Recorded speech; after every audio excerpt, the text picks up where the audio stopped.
السلام عليكم ورحمة الله وبركاته.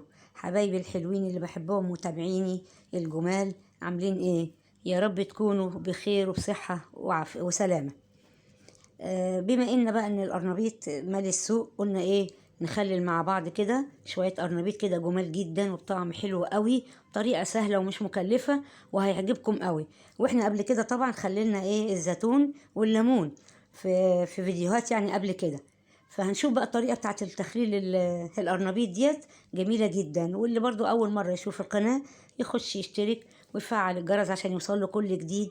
ويلا بينا نسمي الله ونخش نشوف الطريقة. طبعا جيبي القرنبيطة اللي انت عايزة تخلليها، اللي هي حجمها يناسبك.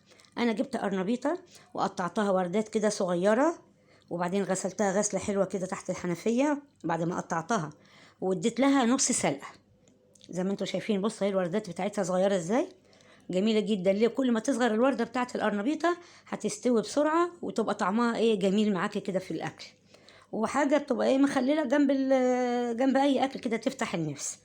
جينا بقى مع بعض كده، عملنا الاول المحلول الملحي.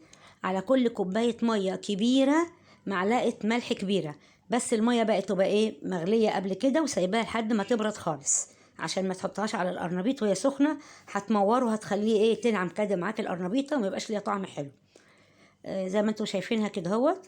خلاص انا كده حطيت المحلول. يعني بصي حطي الكوبايات اللي على قدك، وبعد كده انفضي حبه في الاخر مش مشكله، بس اهم شيء ان الكوبايه الكبيره عليها معلقه ملح كبيره. هنحط ايه بقى تاني في المكونات؟ هنحط معلقه سكر صغيره، وهنحط نص كوبايه خل، ومعلقه كبيره عصير ليمون، وفصين توم سلام، ومعلقه هريسه كبيره. والهريسه برضو دي ايه؟ كنا عملناها برضو قبل كده ايه؟ في فيديو.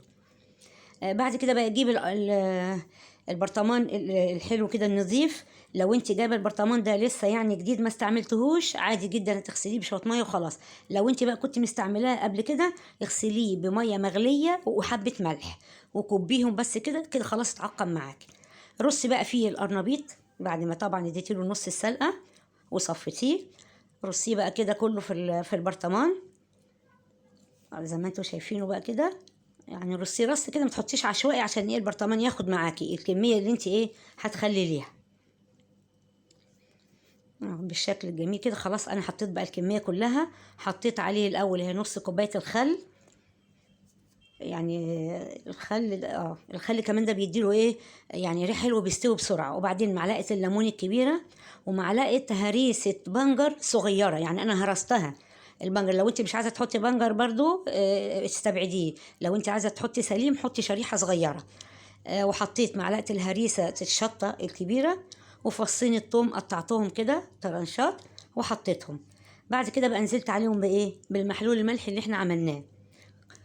املي بقى البرطمان لحد الحلق بتاعه، يعني ما تطلعيش قوي فوق، عشان كل ما بيتخلل القرنبيط بيزيد حجمه ايه؟ وبتطلع الميه لفوق. خلاص حطي الكميه بقى اللي هي مناسباكي، والزياده اهي عادي مش مشكله. غطي بقى البرطمان تغطيه كويسه جدا علشان ما يخشلوش هوا. وبعد كده بقى ايه؟ رجيه.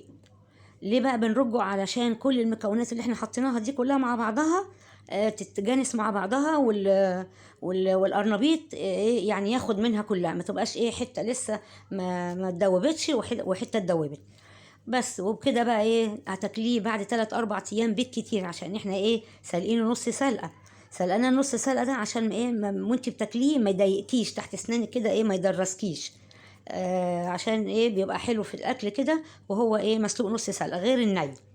عايزاكم بقى تجربوا الوصفه ديت بطريقتي وتقولوا لي ايه رايكم في الكومنتات. واللي اول مره برضو يشوف القناه يخش يعمل اشتراك ويفعل الجرس. والسلام عليكم ورحمه الله وبركاته.